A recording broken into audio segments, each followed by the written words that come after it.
Okay. Good morning, everybody. Appreciate the opportunity to be here this morning. As I said, my name is Balkcom. I'm a research agronomist at the Soil Dynamics Lab in Auburn, Alabama. My research is focused on cropping systems for the major crops in the southeast, particularly how we utilize conservation tillage and cover crops effectively for those systems. So today I'm going to talk about cover crops and specifically how we relate management associated with cover crops to enhancing and promoting the benefits of cover crops. So with that, let's go ahead and get started here. And I kind of like to give this definition. I think everybody has an idea of what is a cover crop, but this is something that a gentleman shared with me from ARS, and you can read it real quick. But it's a crop whose main purpose is to benefit the soil and or subsequent crop in one or more ways, but is not intended to be harvested for feed or sale. And that last part is a key aspect associated with cover crops that I want people to wrap their head around, because obviously our growers are accustomed to applying inputs to a particular crop, time management, everything associated with that, and then they receive a monetary benefit at the end of the year when they harvest that crop. Well, with a cover crop, it's obviously different. Cover crops are an expense. They're not free. Seed costs, time, etc. So you're basically utilizing the cover crop as an investment, and then you want to be able to get a return on that investment down the road. And those returns might be in terms of increased yield, maybe increased erosion control, moisture conservation benefits, weed suppression, etc. So what I want to talk about is how do we utilize management to enhance those types of things. Now, in general, we really refer to high residue cover crops here in the southeast. We have our climate is such that we have high temperatures, high rainfall, high humidity, and it creates the perfect scenario to basically decompose the residue that's present. So to offset that, that's why we generally recommend a lot of residue to enhance the benefits. Now, I'm showing rye here. You can see the gentleman standing in the background. You see his cap sticking up. So we're talking about, roughly 6 feet tall of residue. So we really, that's what we try to promote. Now, somebody that's just starting out, we wouldn't necessarily want to start out with that much residue, but we do feel like once growers become comfortable with cover crops, they start seeing the benefits, they really want to try to manage for as much residue as they possibly can stand. So with that being said, we're trying to maximize that amount of biomass. And these management factors that I'm going to talk about, I'm going to use cereals a lot as an example, but this is going to apply. It doesn't matter if we're talking about legumes or cereals either. But generally, like I say, we want to maximize that biomass because the benefits associated with the cover crop are generally going to be increased as that level of biomass increases as well. So some of the things that we need to consider are just like what we would consider, growers would consider with their cash crops. And one of the first things is you want to make sure that you have adequate fertility and pH.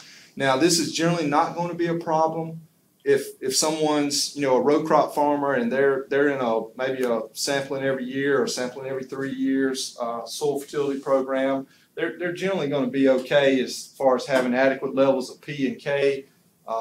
Their pH will be adequate as well. But one of the things I will talk about is, in general, we add a little bit of nitrogen to our cover crops, and I'll talk about that here in a little bit. Another factor is just obtaining quality seed. All our seeding rates are based on pure live seed, so we want to be sure that we're obtaining what we think we're getting what we think we're getting. You want to be aware of that germination because it's going to affect how much seed you have to plant, etc. You want to recognize if you got a little bit lower quality seed, etc., just like you would with a cash crop. And the other thing to consider is, we're basically at the time of year here. We're in a month, or for sure in 6 weeks. Cover crops are going to be planted. So if you're trying to, you want to be sure you have your seed in place. You want to be obtaining that seed right now to be sure that you have it and you're ready to go. And particularly if somebody wanted to grow maybe a more exotic type cover crop, if they were interested in that, you just want to be sure you have it ready to go, because I'm going to touch on what happens when we wait a little bit and delay these cover crop plantings. Another thing is if you are dealing with legumes, you want to be sure that you have inoculants, or at least consider inoculants to ensure that you have good performance out of the legume. And in a lot of cases, some of the newer cover crops, this is not an issue. They're already coated for you. You know, some come that way, but if you need to get an inoculant, be sure that you investigate that and have that in place as well. Now, another thing is planting early, and this is probably one of the easiest things to do in terms of obtaining benefits or maximizing benefits, but it's one of the hardest things for the growers to accomplish. There's a lot of things going on in the fall trying to get their crops harvested, and that's probably the number one complaint you hear associated with cover crops is how do we plant, how do we get these cover crops planted early? Next thing I want to touch on is just good stand establishment. I'll talk about a couple of 2 or 3 methods that are out there that people utilize to ensure they get a good stand. And then lastly, talking about terminating late. Basically all we're saying there is you want to try to let the cover crop grow as long as you can during that growing season to enhance the biomass. So if we talk about stand establishment, drilling is obviously the preferred method. There's, you know, no-till drills that are out there. You can see the picture on the left shows a no-till drill with the coulters out front. These are pretty heavy. They really do a good job of being able to cut through residue and establish a cover crop pretty effectively. The picture on the right is where a grower has taken a conventional drill and mounted a coulter cart on the front, so they still have the coulters there to cut through residue, and then they're able to plant into the residue. So this is just a way where, you know, they're essentially doing the same thing. You don't have to buy a no-till drill specifically. You can make modifications and utilize some existing equipment potentially. The good thing, like I said, positive is you really get good seed-to-soil contact, but the negative associated with this is it's probably the slowest method out there. It's a slow process compared to other things. So another way is to broadcast the seed, and this is just an example where you got a guy pulling a tow buggy through the field, and they're broadcasting their seed into standing cotton stalks that have already been harvested, and then they come back and mow those stalks and get some soil coverage that way to incorporate the seed and get a stand this way. Now this is faster, but you know the negative is you're generally going to be increasing your seeding rates, and at the same time you've got to make 2 trips across the field. You got to spread the seed and then come back and do some form of incorporation. So you know growers have to weigh the benefits and disadvantages associated with these 2 types of approaches. But both of them will effectively establish cover crops. Another thing that I wanted to mention, and it's been popular here lately, is a lot of people are interested in the vertical tillage implements. This is just one type of implement here. There's a lot of, I guess, differences among the different vertical tillage implements, meaning that some of them are very aggressive and some of them are not, not as aggressive. If you look at the lower right-hand corner, this is a very aggressive piece of equipment. It essentially looks like a disc that's run through the field. But growers really like these because, you know, you got a wide piece of equipment that you can pull 8 to 10 miles an hour, so it covers a lot of ground very quickly, so they can plant cover crops very fast. It also levels the field out. Growers are very interested in that. You know, they can just kind of smooth it up a little bit, but you know, the disadvantage is you're doing all that tillage disruption in the top couple of inches of the soil, which is where all our benefits associated with conservation tillage and cover crops occur. So I'm kind of torn on this, to be honest with you. I think that if someone's using cover crops, I'm glad to see that. If they're using this method, it makes me a little bit nervous just because I don't know that they will be able to maximize the benefits as fully because you're doing that disruption in that zone. Now, a caveat to that is if you grow peanuts, you kind of have the same situation because you have to plow up peanuts just like you would probably be doing that same disruption there with that vertical tillage. And so there is some benefit. I'm just saying I don't think it's maximized as much when you do that tillage. So that's one of the things for growers to consider as well. Now I mentioned fertilization on the cover crop, and you can see here just got an example of where we got about 90 pounds applied on the left, and then we had 0 on the right. Now I'm not recommending necessarily that somebody put 90 pounds out, but this is more for illustrative purposes. But if we talk about benefits associated with cover crops, whether it be weed suppression, moisture conservation, erosion control, etc., I think it's pretty clear that the rye growing on the left is going to be better than what's growing on the right. Our soils are just not naturally fertile. We don't have a lot of free nitrates present in the soil profile, so we generally need to supplement the growth of the cover crops with some nitrogen. They're excellent at scavenging nitrogen, but because of our soil types and the rainfall we have, we just don't generally have a lot left in the soil profile. So we've actually looked a lot at nitrogen management for cover crops, and this is an example showing about 4 years of data, average of 4 years of data over 3 cover crops, and we had 4 different nitrogen rates. This study was conducted at Headland, Alabama, and you can see the separation between the different cover crops, and you also can see, you're starting to see with the rye definitely a response where you put on 90 pounds. Now, we don't feel like that's necessary. Our general recommendation is to back off to about 30 pounds of nitrogen to the acre, and we feel like that's going to produce enough biomass to get a benefit, but then not be so cost prohibitive in terms of applying a lot of nitrogen to the cover crop. I talked about timely planting or planting early, and this is an example from Georgia that helps illustrate that. You can see the picture on the left. The rye was planted on October the 3rd. Then they had plots adjacent to it. They planted on November 14th, and then they came back and took those 2 pictures on December 15th from both places. And same as the example I showed with the fertilizer, I think you can clearly see the benefit of planting it early, which one you would expect to see the most benefit from, etc. That planting early is vitally important.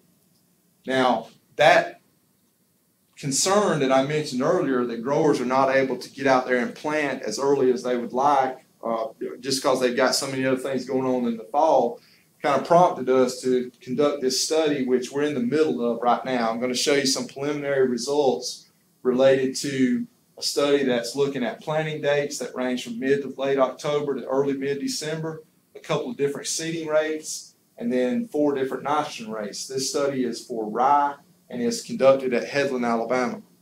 And so I'm just going to show you the average of we've done it for 2 years so far, and so I'll show you the results in these 2 years right now. It's not a completed study, but it is pretty interesting.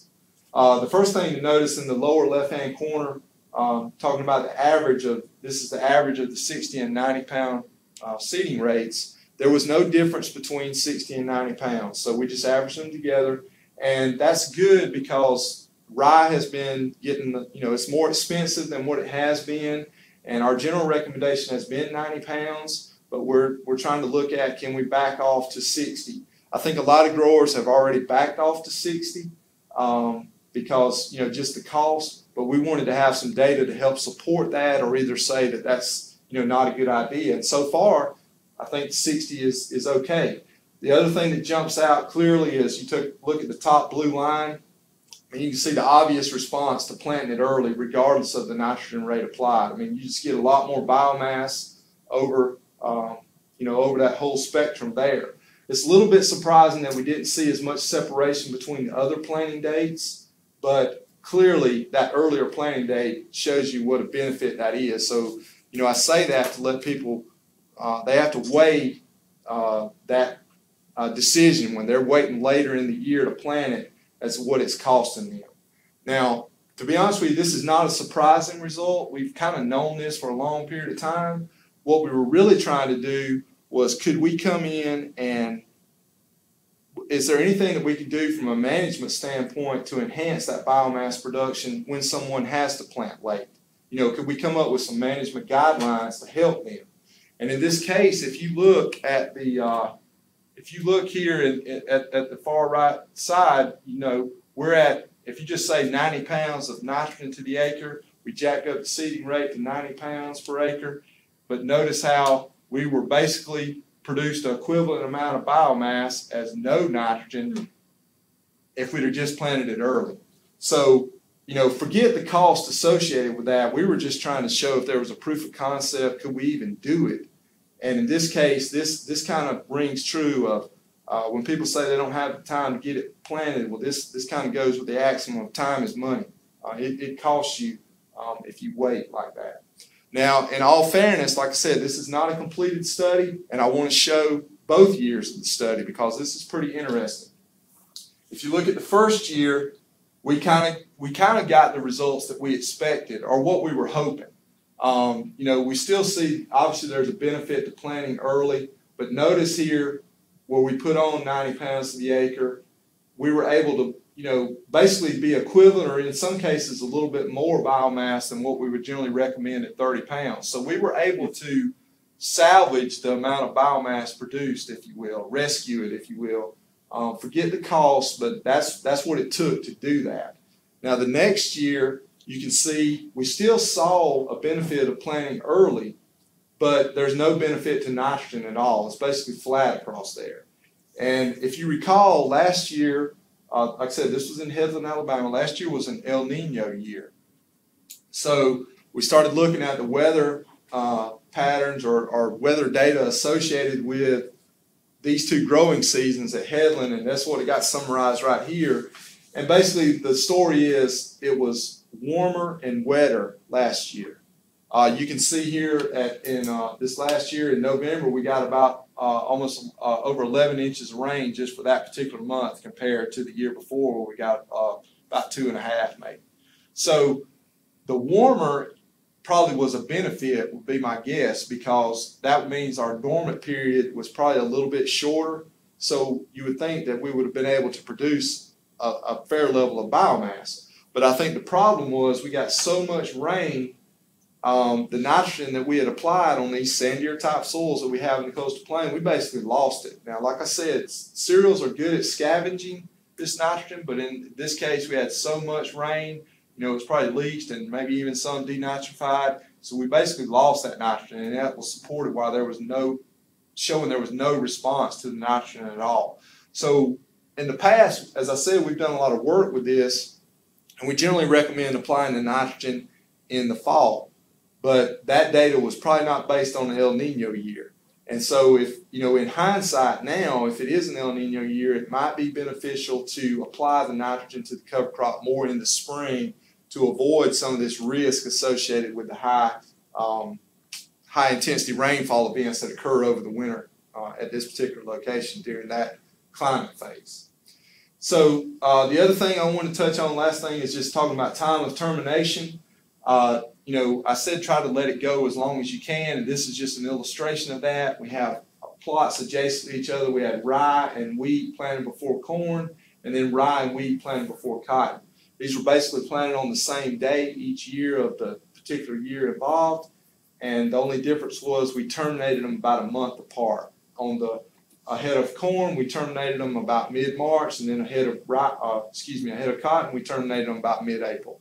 And just for an example, you can look at this blue bar here. We had almost 5,000 pounds of biomass, but then with just 1 month, we were able to more than double that, up pushing 11,000 pounds. So that growth in the spring is very important to enhance biomass production and maximize that biomass and subsequent benefits associated with it.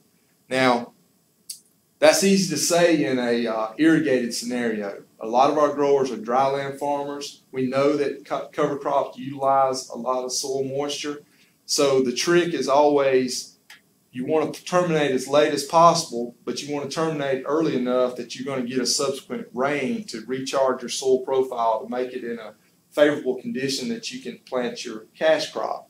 So in general, we recommend 2 to 4 weeks. 4 weeks if you've got a lot of cover. Like for example, if your planting date is May the 1st and we terminate it around April the 1st, and then if you have a little bit less cover, we can back off from that. I think we can go back to maybe 2 weeks would be the minimum, sometimes 3, but that gives kind of a rule of thumb. I want to share this fact sheet that we have. I have a web link here associated with it. There's a lot of factors affected by the termination that I'm not going to go into today. But this fact sheet kind of summarizes some of that, so I would, welcome you to go there, invite you to look at that and take a look at it. And then also in regards to a lot of cover crop information that we have, I would encourage you to go to our website and take a look at that as well. And I put my contact information up there, my email address. If anybody has any questions related to this topic, feel free to contact me and I'll certainly try to help you. And like I said, I appreciate the time today. Okay. Hey, I've got a question for you on that Prattville information showing how you had all those years. When were you planning that? Was that at an early planning date? To show that you didn't get that increase in biomass until Oh, you talking about cotton time as opposed to corn time? You're talking about the cover crop planting day? Yes. It was roughly around middle of November. Okay. Yeah, that was roughly when we were planting. So would they get considerably more biomass if they did plant in mid-October? It would be expected that you would have, yes. Yeah. So if they were gonna be using a cover crop for corn, it would be especially important to try to get that cover crop in early? Yeah, because corn is obviously, like we planted probably a little bit later than what a lot of other people would plant. You know, our corn planting date was, pushing the 1st of April. And so some people, if they're wanting to plant, say March, that's one of the drawbacks of any cover crop is your growing season is so compressed. So it's very difficult to produce a lot of biomass preceding corn. And that's one of the reasons why we recommend rye, because we feel like it's going to produce at least the most compared to other cover crops for that time period. Has Andy or anybody looked at how much suppression of pigweed or anything you get from these cover crops? He has, and I don't know if he's necessarily looked at it in terms of the planting dates, but he's looked at it in terms of the levels of biomass that's produced, and obviously the more biomass that you have, the more pigweed suppression that he's been able to document. But not the planting dates to see if that makes a difference in.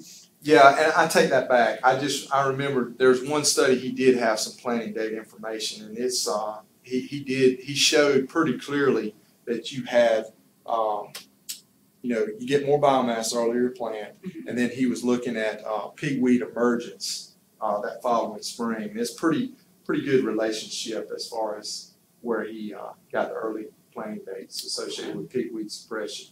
Okay. Yeah. I forgot about that one, but he did look at that. I thought he had done some of that, but I didn't know the results of it. Interesting stuff. Thanks a lot, Kim. All right, thank y'all.